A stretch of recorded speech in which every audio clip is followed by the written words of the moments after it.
start off on our right. The handle will point towards your left foot. Other way up, lady. Keep going, keep going. So thumb back. Thumb back, all right? Elbow can be soft. I want you to engage your lat again. You're going to choke up. If you can't see, let me know. You're going to choke up onto this. Now, certain camps call these different things. I call it a hip. You can choke up on that inside hip, inside corner, inside horn. They're all known by different things by different people. Internal rotation, you're going to choke up on that inside horn here. Engage your lat.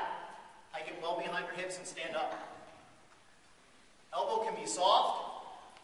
Bottom of the bell still projects forward at the top.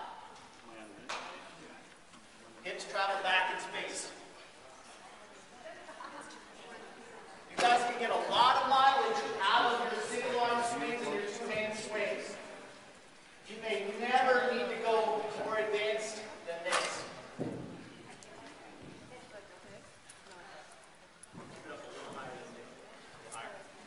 Remember, wrist high up and back up.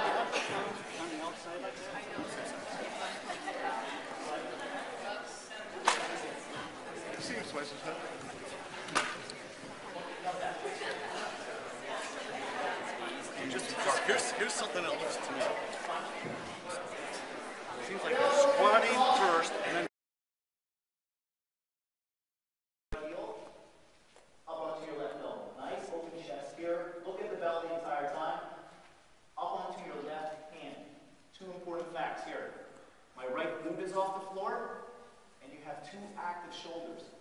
This shoulder is active, but this lower shoulder is active as well. So one of those weird sayings in the kettlebell community is, ears are poison for the shoulder.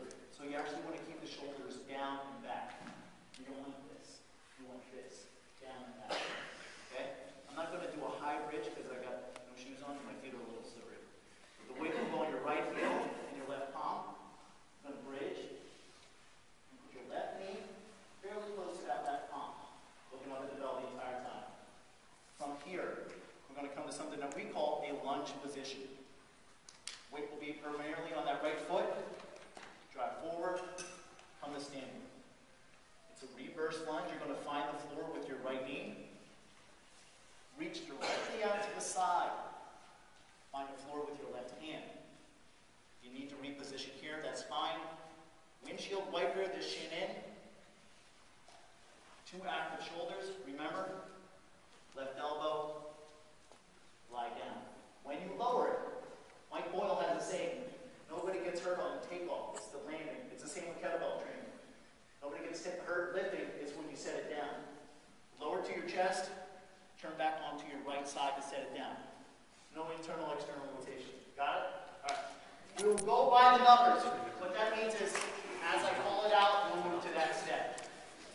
All right? This is what you'll see in Eastern Europe when they get into competitions. Right? They do that for 10 minutes, one hand switch. Top Russian athletes can do this for 270 reps with a 32-kilo bell. I think those are the big red ones over there. Those are the competition bells. All right? What we're going to do today is more for athletics, and I think it's a little easier to get the timing down. You're going to straddle the bell. The first thing we're going to start off with is just a high pull. So it's vertical. You're still going to choke up on that inside horn. You're going to drive through your heels. This should be fairly common for a lot of you. Elbow leads, but the bell is driven through the hip and knee extension. All right? Try that out. This is redundant, super redundant in kettlebell training, but your wrists must remain neutral. Otherwise, you can really get an overuse injury in your wrist. That bell lies right across that lifeline, right onto that chubby pad below your pinky. Forearm can angle in.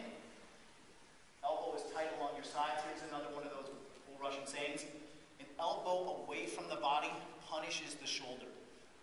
So if you were to translate the word, it would be punish. They don't use injure or harm. They use punish. So when you lower it, it's here. Right back to center.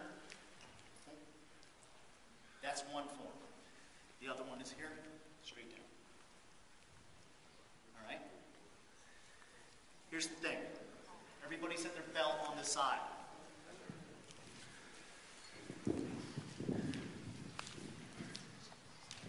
The kettlebell stays still. And to minimize the impact on your wrist, you have to play the proactive segment. You are the active component in the kettlebell snatch, not the bell. All right? I want you to take your fingers here and put it right in the center of the bell. If you guys can't see, let me know. That's the axis. The bell stays still. It's your hand that moves around the belt. Make sense? So you're going to go up in that corner and move your hand around the belt.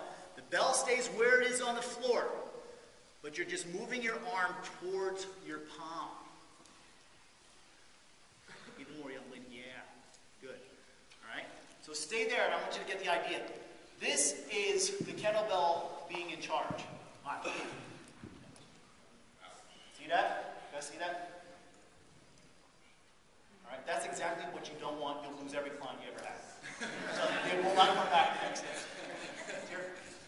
This is me being in charge. No impact. You guys can wear a watch if you want to. It won't hurt. So right about forehead height, you're going to move your hand towards your palm. All right? Everybody got that idea? This is the way I want you guys to work it. One high pull, second high pull, snatch. Wrist is neutral, elbow fully extended, upper arm bisects your ear. When you lower it, good rack position here. I don't want to see anybody lowered here. Here. Then right back there. All right? Down, thumb is up. Now, that's not where the snatch ends. I just want you to get the timing down there. If you want to think about leading with your elbow, that's fine. All right? So you're in internal rotation.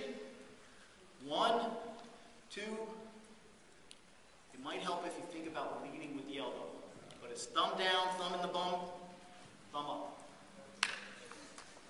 Try it out. Internal rotation. Start off choking up in that inside horn. No impact. Okay? Right across that lifeline, right onto that little chubby pad below your pinky. Wrist is neutral, elbow can angle in. You should be able to rest here fairly comfortably. You should be able to have a conversation here. All right? The quicker you move your hand around the belt and the sooner you move your hand around the belt, the better.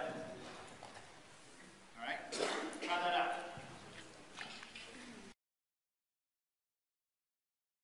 But that's really the benefit. It's not that challenging of a squat, but when you load it appropriately, it's more of a core exercise than anything. All right? But you still have to be in that good rack position. Remember, this is the least stable position for the shoulder. All right? An elbow away from the body punishes the shoulder. All right? You guys are going to be tested on that. All right? Try that out. See, once you get a good clean, you can progress up to